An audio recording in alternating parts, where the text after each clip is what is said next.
ലോകത്തിലെ ശതകോടീശ്വരന്മാർ എന്നൊക്കെ നമ്മൾ കാലങ്ങളായി കേൾക്കുന്നുണ്ട്. എന്നാൽ കോടീശ്വരൻ എന്ന പദം പുരുഷന്മാരെ മാത്രമാണ് സൂചിപ്പിക്കുന്നത് എന്ന തോന്നൽ പലർക്കുമുണ്ട്. ലോകത്തിലെ തന്നെ ആദ്യത്തെ കോടീശ്വരിയെ പറ്റിയാണ് പറയുന്നത്. കുടുംബസ്വത്തോ വിദ്യാഭ്യാസമോ ഇല്ലാതിരുന്നിട്ടും 14-ാം വയസ്സിൽ വിവാഹിതയും 20-ാം വയസ്സിൽ വിധവയുമായിട്ടും സമ്പാദ്യമൊന്നുമില്ലാതെ പൂജ്യത്തിൽ നിന്നും അധ്വാനിച്ച് ആദ്യ വനിതാ കോടീശ്വരി എന്ന ലേബലിൽ ഗിന്നസ് ബുക്ക് ഓഫ് റെക്കോർഡിൽ ഇടം പിടിച്ച സ്ത്രീയാണ് സാറ ബ്രീഡ്ലോ. ഏറെ പ്രചോദനമാകുന്ന അവരുടെ ജീവിതകഥ ഇങ്ങനെയാണ്. 1867 അമേരിക്കയുടെ തെക്ക് ലൂസിയാന സംസ്ഥാനത്താണ് സാറ ബ്രീഡ്ലോ ജനിച്ചത്. അവളുടെ മാതാപിതാക്കളും മൂത്ത സഹോദരന്മാരും സഹോദരിയും പരുത്തിത്തോട്ടത്തിലെ അടിമകളായിരുന്നു. സാറയ്ക്ക് 7 വയസ്സുള്ളപ്പോൾ വൃദ്ധയായ അവളുടെ മാതാപിതാക്കൾ മരണപ്പെട്ടു. മാതാപിതാക്കളുടെ മരണശേഷം സഹോദരിയുടെയും ഭർത്താവിന്റെയും കൂടെ താമസം മാറി. അങ്ങനെ ഏറെ ചെറുപ്പത്തിൽ സാറ ഒരു വീട്ടുജോലിക്കാരിയായി ജോലി ചെയ്തു. സ്കൂൾ വിദ്യാഭ്യാസത്തിനുള്ള സമയം സാറയ്ക്ക് കിട്ടിയിരുന്നില്ല.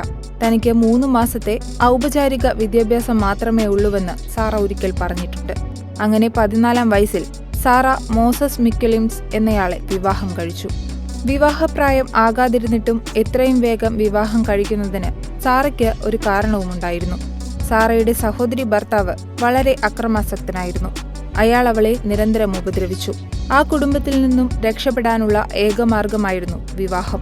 അങ്ങനെ വിവാഹം കഴിഞ്ഞ് 4 വർഷത്തിനു ശേഷം അവൾക്ക് അല്ലെലൂയ എന്നൊരു മകൾ ജനിച്ചു.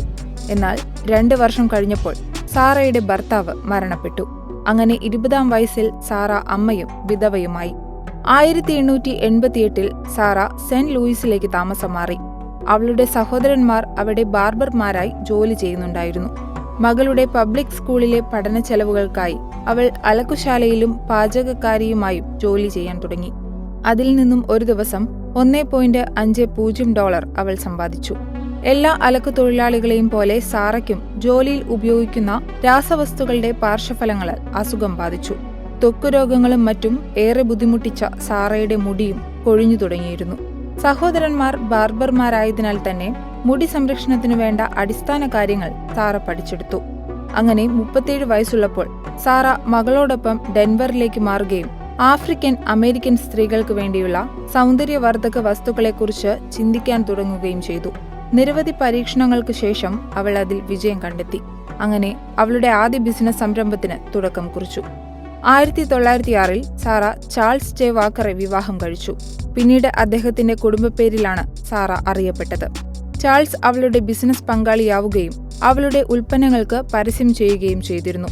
അതുമൂലം കൂടുതലായി സ്ത്രീകളുടെ സൗന്ദര്യ സംരക്ഷകയായി സാറ പ്രവർത്തിക്കാൻ തുടങ്ങി. അതേ വർഷം തന്നെ തന്റെ ബിസിനസ് വിപുലീകരിക്കാനും അവൾ തീരുമാനിച്ചു. തുടർന്ന് അമേരിക്കയുടെ തെക്ക് കിഴക്കൻ മേഖലകളിലേക്കെല്ലാം സാറ തന്റെ പ്രവർത്തനങ്ങൾ വിപുലീകരിച്ചു. 2 വർഷത്തിനു ശേഷം സാറ പിറ്റ്സ്ബർഗിലേക്ക് മാറുകയും ഒരു ബ്യൂട്ടി സലൂൺ തുറക്കുകയും ചെയ്തു. തുടർന്ന് ആളുകൾക്ക് പരിശീലനവും നൽകി.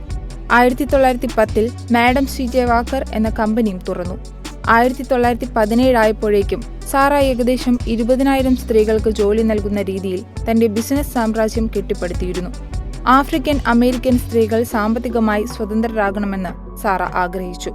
അതിനാൽ സ്വന്തം ബിസിനസ് തുറക്കാൻ സ്ത്രീകളെ പ്രോത്സാഹിപ്പിക്കുകയും പണം എങ്ങനെ കൈകാര്യം ചെയ്യണമെന്ന് അവരെ പഠിപ്പിക്കുകയും ചെയ്തു. വ്യാപാരത്തിൽ മാത്രമല്ല, കൂടുതൽ സമയം ജീവകാരുണ്യ പ്രവർത്തികൾക്കും സാറ അവളുടെ സമയവും പണവും ചെലവഴിച്ചിരുന്നു. അങ്ങനെ സമൂഹത്തിൽ കൂടുതൽ ഇറങ്ങിച്ചെല്ലുവാനും സാമൂഹിക അനീതിക്കെതിരെ പോരാടുവാനും അവൾ താൽപര്യം കാട്ടി. മരിക്കുന്നതിനു മുൻപ് സാറ പാവപ്പെട്ടവർക്കും വിവിധ സംഘടനകൾക്കും സാമൂഹിക സ്ഥാപനങ്ങൾക്കും $100,000 സംഭാവനയായി നൽകിയിട്ടുണ്ട്. പോരാതെ തന്റെ ഭാവി ലാഭത്തിന്റെ 2% ജീവകാരുണ്യ പ്രവർത്തനങ്ങൾക്ക് നൽകണമെന്ന് അവളുടെ വിൽപത്രത്തിൽ എഴുതിവെക്കുകയും ചെയ്തിരുന്നു. അങ്ങനെ 51-ാം വയസ്സിൽ മരിച്ച സാറ ഏറ്റവും ധനികയായ ആഫ്രിക്കൻ അമേരിക്കൻ സ്ത്രീയായി കണക്കാക്കപ്പെട്ടു. അവൾ മരിക്കുമ്പോൾ അവളുടെ സമ്പത്ത് $5 ലക്ഷം $1 മില്യൺ ഇടയിലായിരുന്നുവെന്ന് കരുതപ്പെടുന്നു.